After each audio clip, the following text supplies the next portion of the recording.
The awakening storm admiral, Elena Vasquez, stood before the massive viewport of Terran Frontier Command, watching the red glow of Mars paint the station's hull in crimson light. At 52, she carried herself with the quiet authority of someone who had earned respect through blood, sweat, and countless sleepless nights defending humanity's fragile foothold in the galaxy. Her dark hair was streaked with premature silver, and her brown eyes held the weight of difficult decisions made in the dark corners of space. Behind her, the command center buzzed with controlled energy.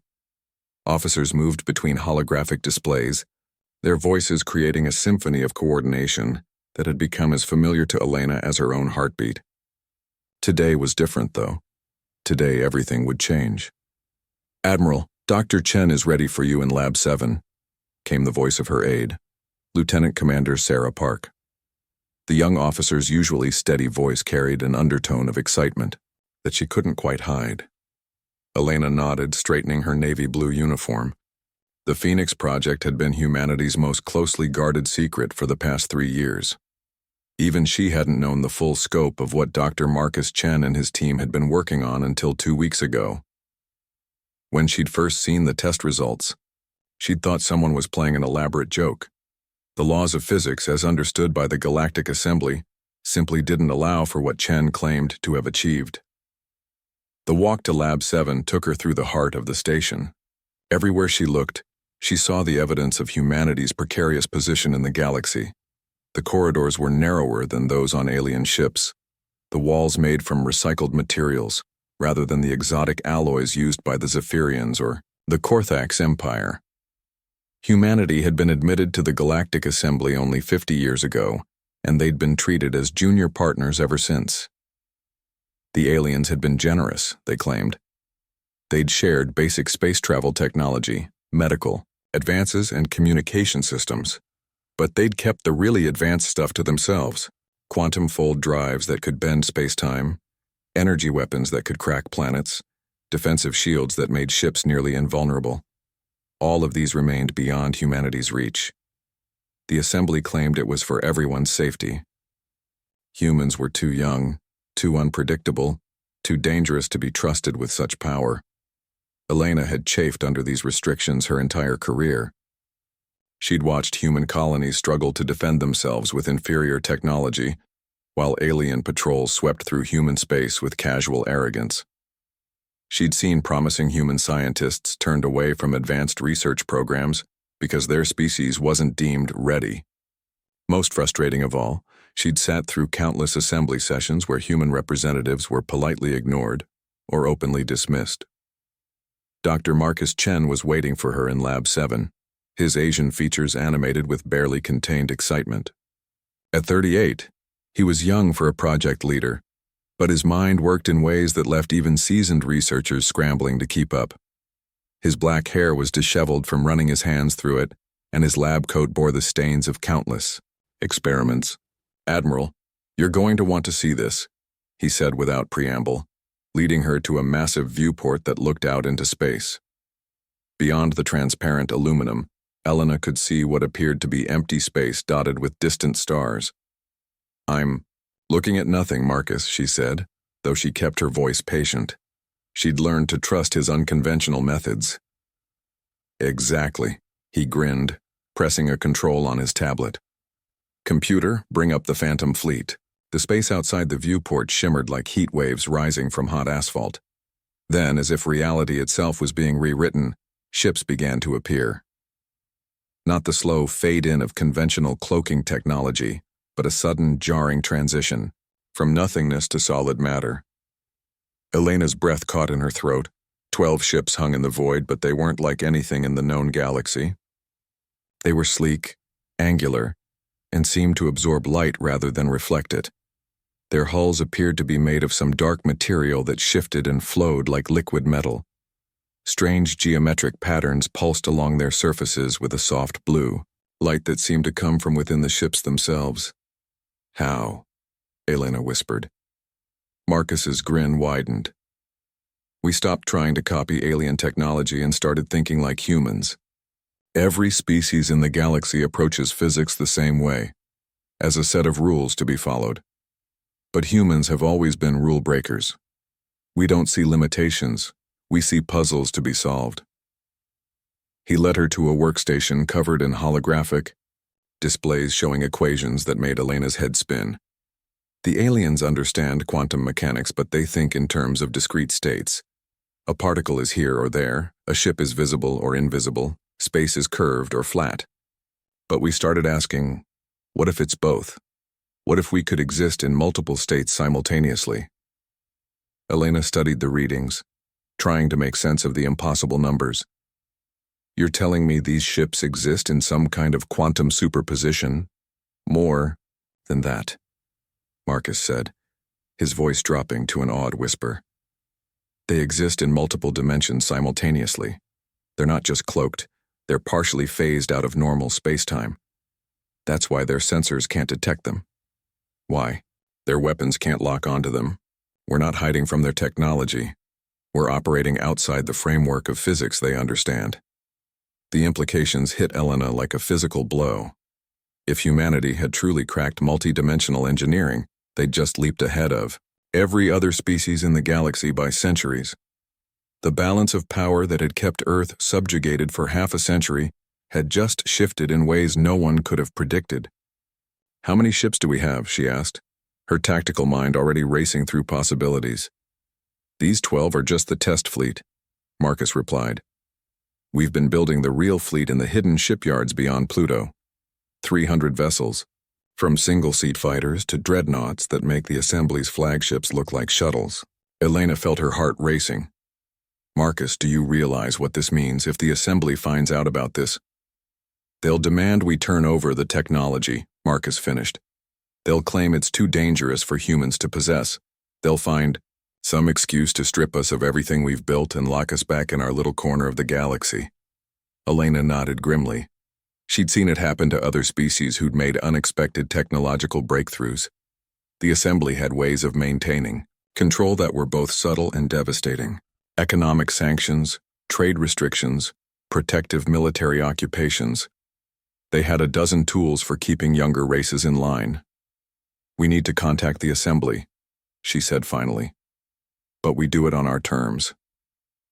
2 hours later, Elena stood in the station's main conference room, facing a holographic projection of the Galactic Assembly's High Council. The assembled aliens represented a dozen species, from the tall, ethereal Zephyrians to the heavily armored Korthax. At the center sat High Counselor Thane, a Zephyrian whose silver skin seemed to glow with an inner light. His large violet eyes regarded Elena with the kind of patient condescension she'd grown to hate. Admiral Vasquez, Thane's voice carried, the musical quality common to his species. But Elena could hear the underlying steel.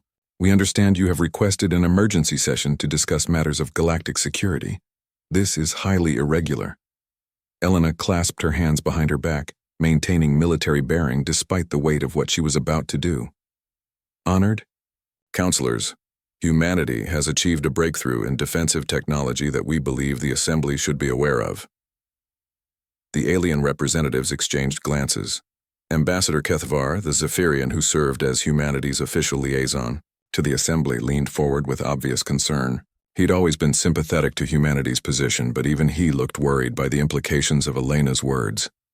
Admiral, Kethvar said carefully, surely any significant research should have been conducted under Assembly oversight. The Accords are quite clear about this. Elena's jaw tightened. The technology-sharing accords were one of the most galling aspects of humanity's membership in the Assembly. Any research that could have military applications had to be approved and monitored by alien observers.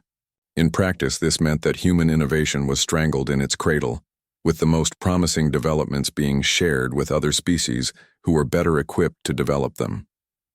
The research was conducted within the boundaries of approved human science, Elena said, choosing her words carefully. We simply approached the problems from a uniquely human perspective. High Counselor Thane's eyes narrowed. Show us. Elena nodded to the technician operating the holographic projector. The view switched to external sensors focused on the space around the station. To the aliens, it would appear completely empty.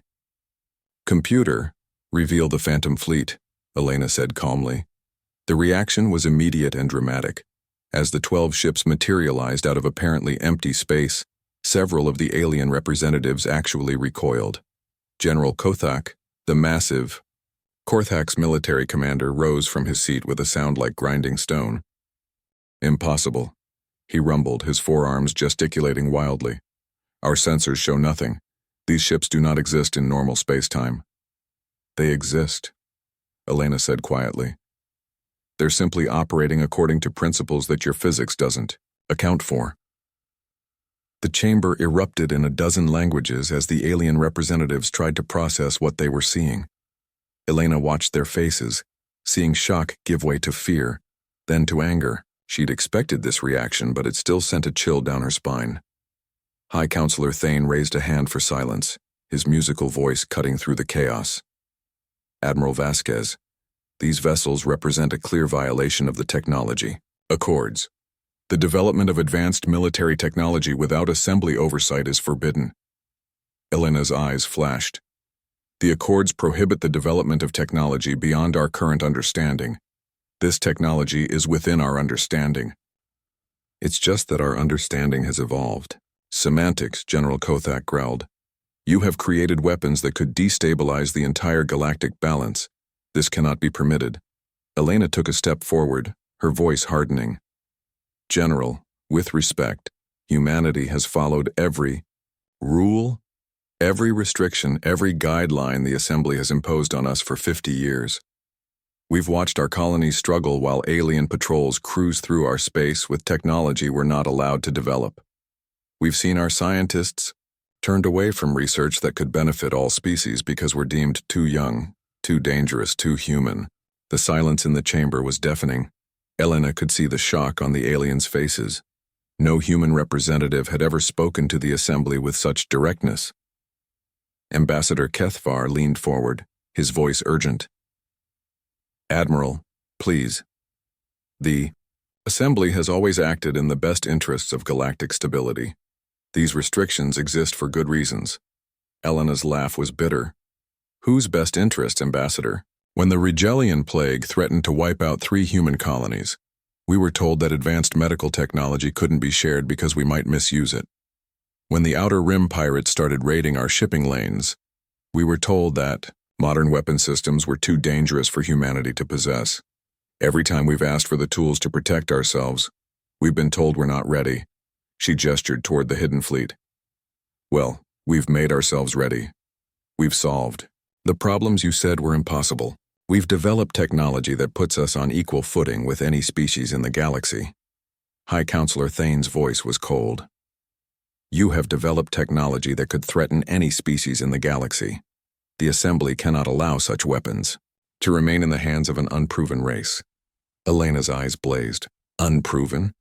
We've been loyal members of the Assembly for half a century. We've contributed resources, knowledge, and personnel to dozens of joint operations. What more do we need to prove?"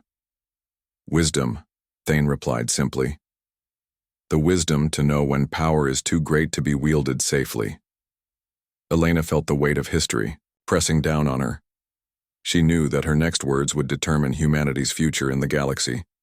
She could capitulate, turn over the technology, and watch humanity sink back into controlled obscurity.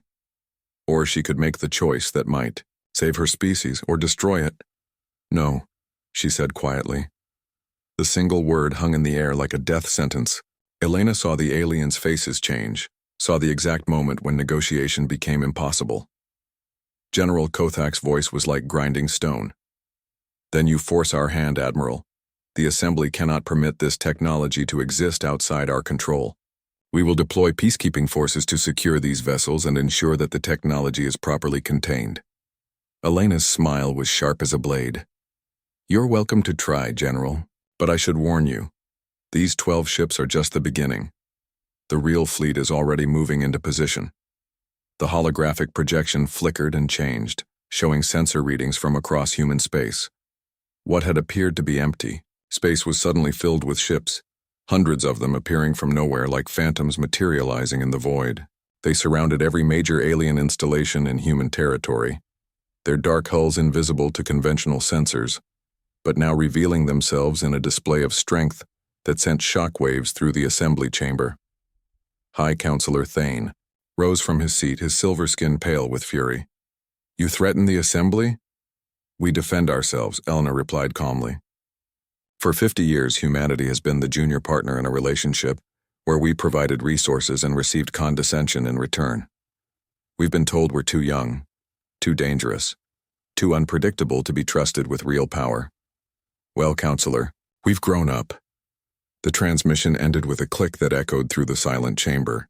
Elena stood alone in the conference room, knowing that she'd just declared war on the most powerful alliance in the galaxy.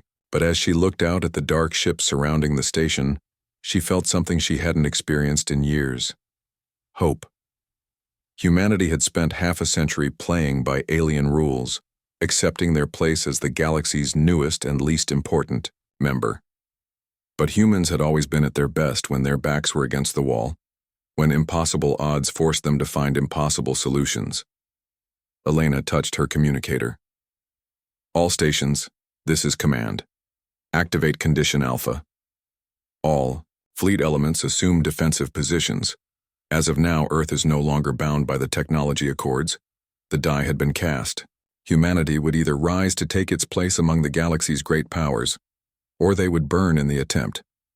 But they would burn as free beings, not as subjects of alien masters." Elena Vasquez looked out at the phantom fleet and smiled. The galaxy was about to discover what humans could accomplish when they stopped asking for permission and started taking what they needed to survive. The real war was just beginning. The price of evolution, Captain Sarah Montenegro had never imagined. She'd command a ship that shouldn't exist. Standing on the bridge of the Prometheus Rising, she watched the tactical display show impossible readings as her vessel moved through space-time itself. At 34, she was young for a capital ship commander, but her innovative thinking had made her the perfect choice to captain humanity's first multidimensional dreadnought. The ship around her was a marvel that would have been considered fantasy 6 months ago. The Prometheus Rising stretched 2 kilometers from bow to stern, its dark hull seeming to absorb the light of distant stars. The bridge was a symphony of holographic displays and quantum processors, with workstations that showed not just conventional space but multiple dimensional layers simultaneously.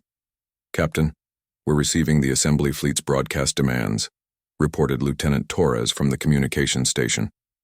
The young officer's voice was steady, but Sarah could see the tension in his shoulders. Sarah nodded, her green eyes reflecting the blue glow of the dimensional displays. "Put it through."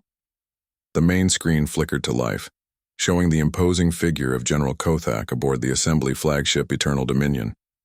The massive Korthax was even more intimidating in person than in holographic projection, his 4 arms gesticulating as he spoke, his rock-like skin scarred from countless battles.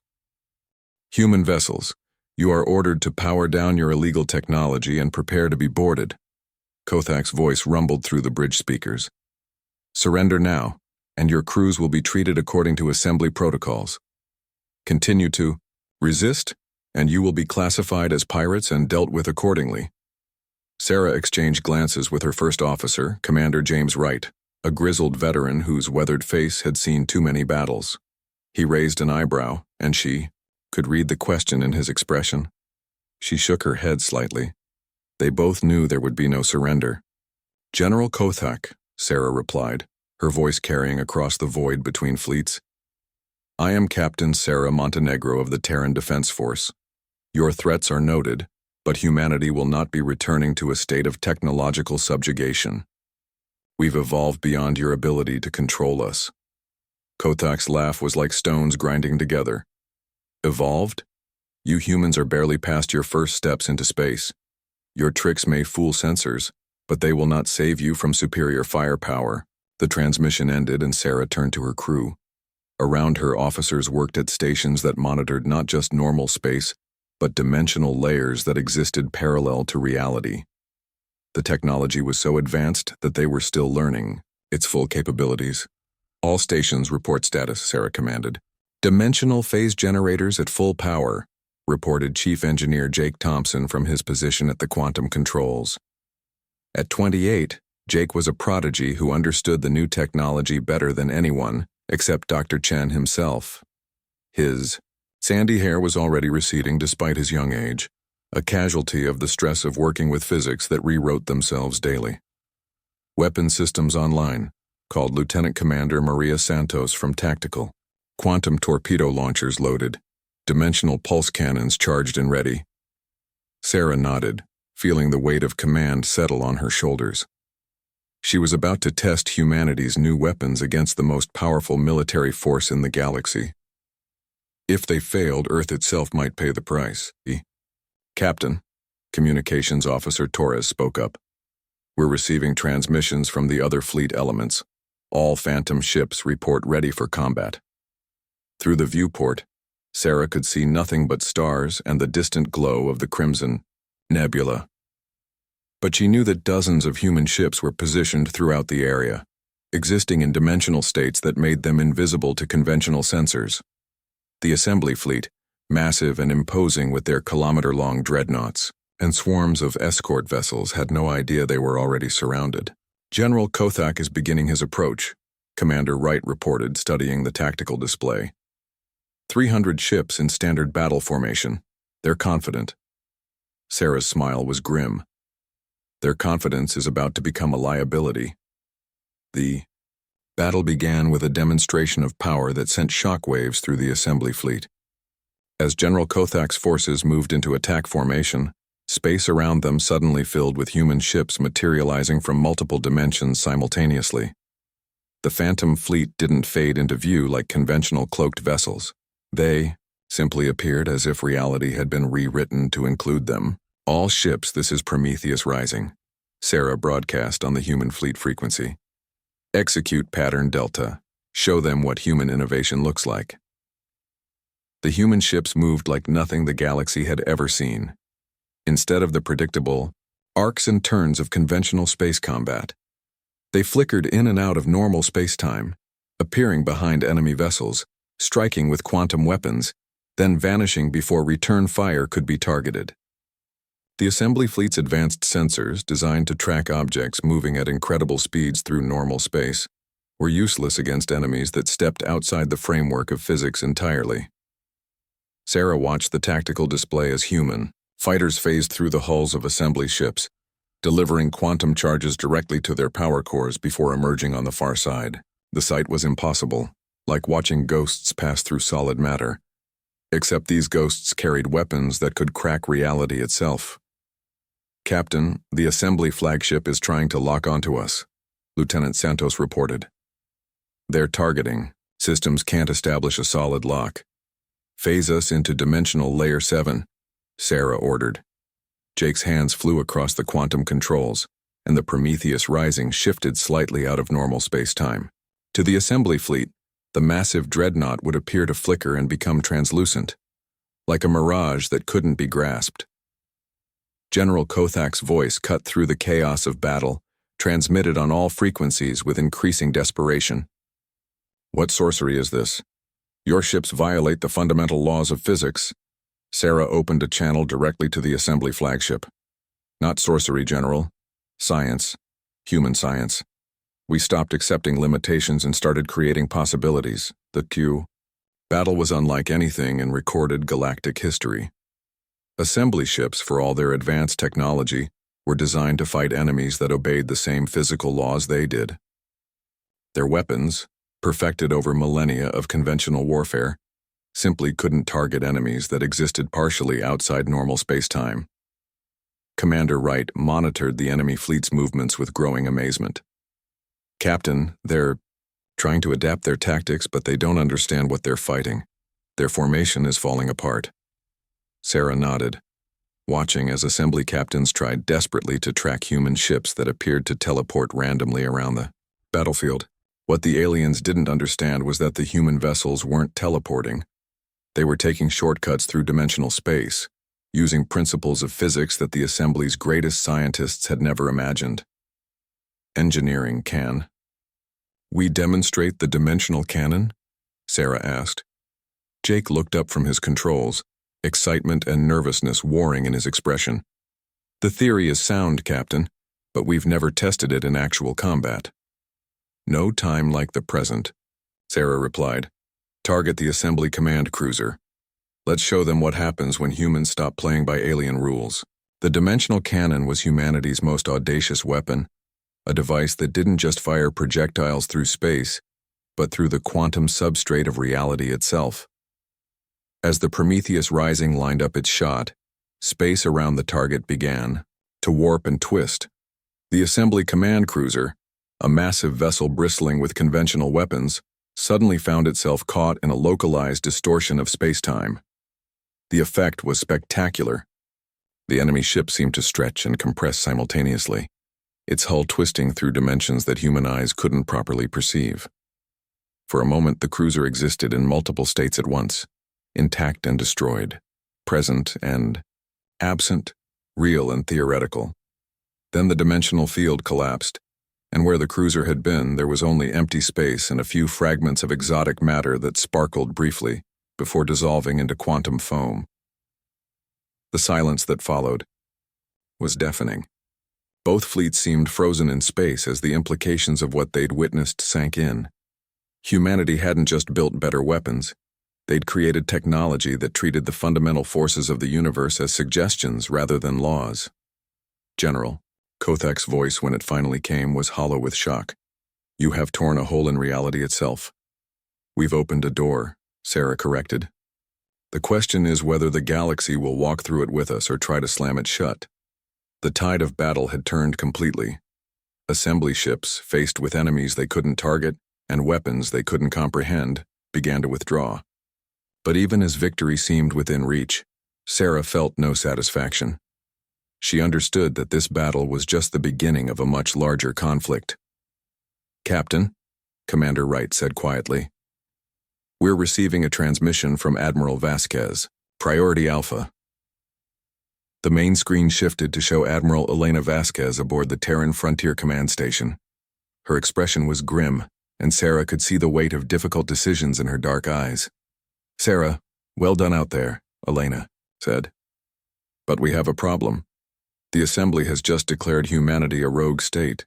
They're mobilizing the full combined fleet, over 2,000 ships from every member species. Sarah felt her heart sink. The Phantom Fleet was impressive, but 2,000 ships was a force that could devastate entire star systems. Admiral, our current forces won't be enough, Elena finished. But Dr. Chen thinks he may have a solution. Jake, are you listening? Chief Engineer Thompson stepped forward, his young face pale with exhaustion. Yes, Admiral. Marcus needs you back at the lab immediately. He says he's cracked the final barrier. Full-dimensional manipulation. Not just phasing ships in and out of normal space, but actually reshaping the quantum foundations of reality itself. Jake's eyes widened. That's not engineering anymore, Admiral. That's approaching the level of creation itself. Elena's smile was sharp. Exactly. If the Assembly wants to treat us like gods of war, maybe it's time we started acting like it. As the transmission ended, Sarah looked around her bridge. Her crew, young, dedicated, brilliant, represented the best of human potential. They'd taken alien condescension and turned it into motivation, used their supposed limitations as stepping stones to transcendence. Commander Wright, set course for Earth, she ordered. Maximum dimensional drive. Aye, Captain, Wright replied. Engaging. Multidimensional navigation. The stars outside the viewport shifted and blurred as the Prometheus Rising slipped between layers of reality.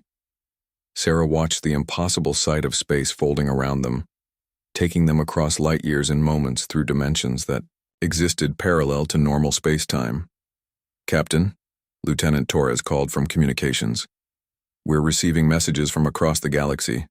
Some of the Assembly member species are questioning the mobilization orders. The Altarians are asking for clarification of humanity's actual threat level. The Centaurian Federation has requested a ceasefire to allow for diplomatic solutions. Sarah raised an eyebrow. It seems our demonstration has caused some of our would-be enemies to reconsider their positions. Commander Wright nodded thoughtfully. Fear can divide as easily as it can unite. The Assembly's member species joined for mutual protection, But if they believe humanity has become too powerful to oppose, some may choose neutrality over destruction. As they approached Earth, Sarah could see the defensive formations humanity had established. The Phantom Fleet was regrouping, preparing for the larger conflict to come. But more importantly, she could see construction platforms working frantically to build new ships, vessels that would incorporate the latest breakthroughs in dimensional engineering. "Captain," Jake said from his engineering station, "I'm reading some unusual quantum signatures from the shipyards. Whatever Dr. Chen has developed, it's unlike anything we've built before." Sarah nodded, feeling a mixture of anticipation and apprehension. Humanity had already crossed several lines that the galaxy's older species considered sacred. How much further would they have to go to secure their freedom? The answer came as they docked with Terran Frontier Command. Dr. Marcus Chen was waiting. For them, his face animated with the fevered excitement of a scientist on the verge of the impossible. Behind him, through the observation windows, Sarah could see ships that seemed to exist in a constant state of flux, their hulls shifting between solid matter and pure energy. "Sarah, Jake," Marcus greeted them. "You're just in time to witness the birth of a new type of existence. We're not just building ships anymore, we're creating entities that exist simultaneously across multiple dimensions, vessels that can reshape reality around them." Jake stared at the readings Marcus showed them, his face pale with awe and terror. "Marcus, these energy signatures, these ships aren't just using quantum mechanics, they're rewriting the fundamental constants of physics in localized space-time. Bubbles." Marcus nodded enthusiastically. "Exactly. We've stopped accepting the universe as it is and started creating the universe as we need it to be. When the assembly arrives with their 2,000 ships, they'll find that the very nature of space around Earth has been modified." Sarah looked out at the impossible vessels and felt a chill run down her spine. Humanity had spent 50 years being told they were too young, too dangerous, too unpredictable to be trusted with advanced technology. Now, faced with extinction, they were proving their critics right in ways no one had imagined. The galaxy was about to learn what happened when humans stopped asking for permission to exist and started demanding their place among the stars. The age of human subjugation was ending, but what was beginning might be more terrifying than anything the assembly had feared. Elena Vasquez joined them at the observation deck, her expression mixing pride with deep concern. "The assembly fleet will arrive in 6 hours," she said quietly. "When they do, they'll find that humanity has evolved beyond their ability to control or understand." Sarah nodded, watching reality itself bend around the new ships. "The question is, Admiral, will we still be human when this is over?" Elena's smile was sharp as starlight. "We'll be whatever we need to be to survive, and if the galaxy can't accept that, then perhaps it's time for a new galaxy." The die had been cast. Humanity would either rise to reshape the cosmos in their image, or they would be crushed by forces beyond their comprehension. But they would face their fate as free beings, masters of their own destiny, creators of possibilities that the galaxy's oldest civilizations had never dared to dream. The silent revolution was about to become very loud indeed.